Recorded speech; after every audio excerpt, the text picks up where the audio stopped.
बाक्सा जिल्लानि सिङाव थानाय मुसलपुर बाथौफुरियाव दिनै नैबे बाथौफुरि ओनसोलाव जोंहा केन्द्रीय बाथौ फुजा मेला आफादनि मोनसे लाक्की गिफ्ट कुपन जोंहा बेखेवनाय जादों।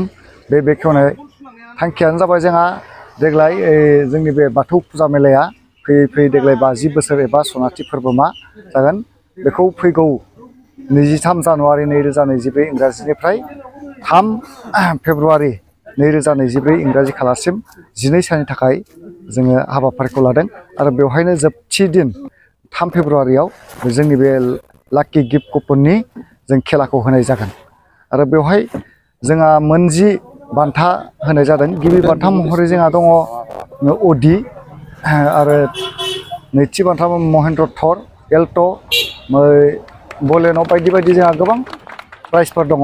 बेनिखायनो जायफोर नोंथांमोना जोंनि बे बाथौ धोरोमखौ अनसायनानै जोंखौ नोंथांमोना हेफाजाब होनो सानदों बिथांमोना गांफा गांफा टिकेट लानानै जोंखौ सहाय होनो थाखाय आं बयनिसिमबो आफादनि जानानै खावलायहरनाय जाबाय।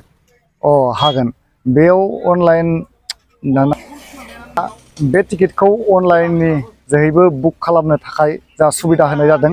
बेखौ जोंहा नैबे स्क्रिनाव होनाय नाम्बाराव नोंथांमोना बेखौ बुक खालामहरब्लानो अनलाइननि जोहै जोंनि बे टिकेटखौ नोंथांमोना मोननो हागोन आरो टिकेटनि प्राइसआ जाबाय 100 रां आरो बुक खेलाबो जागोन। जोंहा बुक नाम्बाराव जोंहा मोनथाम प्राइस लाखिदों आरो बेखिनियानो।